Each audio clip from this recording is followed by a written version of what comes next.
Have you ever seen a game of legal chess, where a move in one case completely changes the board in another? Well, that's exactly what's happening right now in the high-stakes world of real estate. We're going to break down how one company is using a totally separate lawsuit as a weapon in its own big fight. Let's get into it. So that brings us to the big question, right? How can one lawsuit literally become a weapon in a completely different legal fight? It sounds kind of wild, and yeah, a little complicated. But don't worry, we're going to untangle this whole thing together. All right, here's how we're going to break it all down. First, we'll meet the key players in this lawsuit within a lawsuit. Then we'll get into the main event, the big fight between Compass and NWMLS. We'll bring in what I'm calling the Zillow factor, see how one side connected the dots, and then look at the countermove. And finally, we'll zoom out and talk about why this whole legal chess match really matters. Okay, so to really get what's going on here, you first have to know who's who. There are three major players at the heart of this tangled web. All right, first up, you've got Compass. They're the biggest real estate brokerage in the entire country. Then there's the Northwest Multiple Listing Service, or NWMLS for short. Think of them as the gatekeepers who control all the property data in their region. And finally, the name you probably all know, Zillow, the huge online real estate portal. So yeah, three absolute giants. Okay, let's dive into the main event. It all kicked off with one big lawsuit, the one that really got the ball rolling on all of this. So, this all started last April. Compass goes and sues NWMLS. And their whole argument? They're basically calling NWMLS a monopolist that's using its power to make up unfair rules.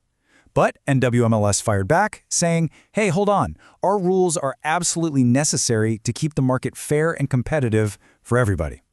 So you might be wondering, what exactly is an MLS?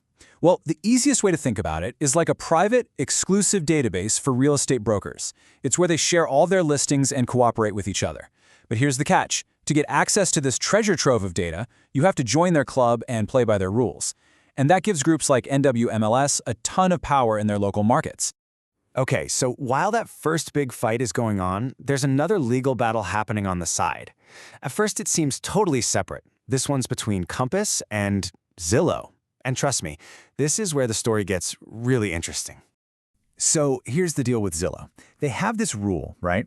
And it basically says if you market a property to the public anywhere, you've got just 24 hours to send that same listing to Zillow. Compass thought this was totally unfair and actually took Zillow to court over it, trying to get the rule thrown out. So why did Compass care so much about this one rule? Well, it all comes down to their unique marketing strategy, which they call 3PM. It's a three-step process. First, their agents would market a house privately, off the MLS. Then they'd switch it to a coming soon status. And only then, as the final step, would they put it on the main MLS. You can see how this step-by-step approach just completely clashed with Zillow's give us everything in 24 hours rule. So, how did that turn out for Compass? Well, not great. A judge in New York actually denied their request to block Zillow's rule. The judge basically said Compass hadn't really shown they were likely to win the case. The takeaway was, sure, Compass could keep doing its marketing strategy, but Zillow was also totally free to ban those listings from its website. And this ruling? This is the pivot point for our whole story. And this is where things get really clever, like a brilliant chess move. Remember that other lawsuit we talked about, the one between Compass and NWMLS? Well, you can bet the lawyers at NWMLS were watching that Zillow case like hawks, and the second that ruling came down, they saw their opening. Let's just look at the sequence of events here. So back in April, Compass sues NWMLS. Now, fast forward all the way to early February of this year, that's when the Zillow ruling happens. And then, just a couple of weeks later, bam! NWMLS flags that ruling for the judge in their case. And now they're pushing and pushing hard to use it to get the whole lawsuit against them thrown out. Yeah, they are not being shy about this at all. In an actual court filing, NWMLS said that the Zillow ruling offers, and I'm quoting here, many direct parallels that are relevant to their own case. They're basically holding it up and telling the court, hey, judge, you really need to see what the other judge decided over here. So what's the actual logic here? What's their argument?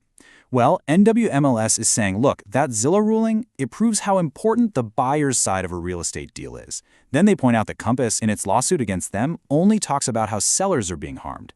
NWMLS argues this is a huge, fatal mistake.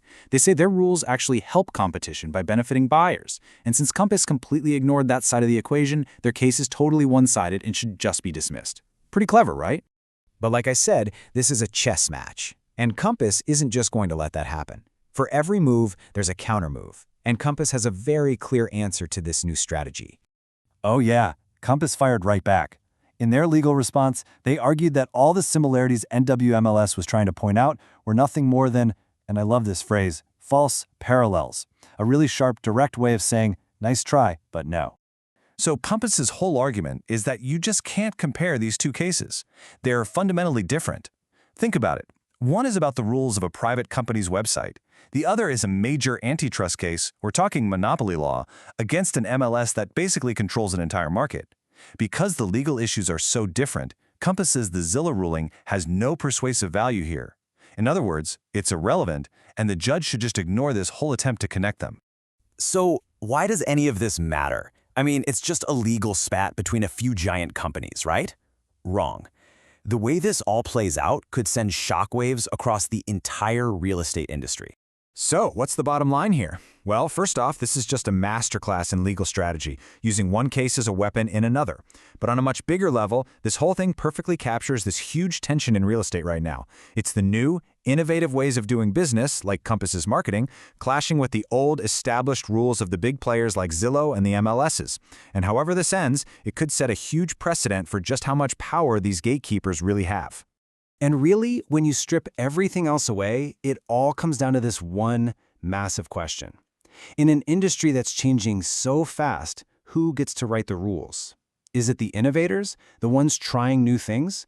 Or is it the incumbents, the established powers who control the game board?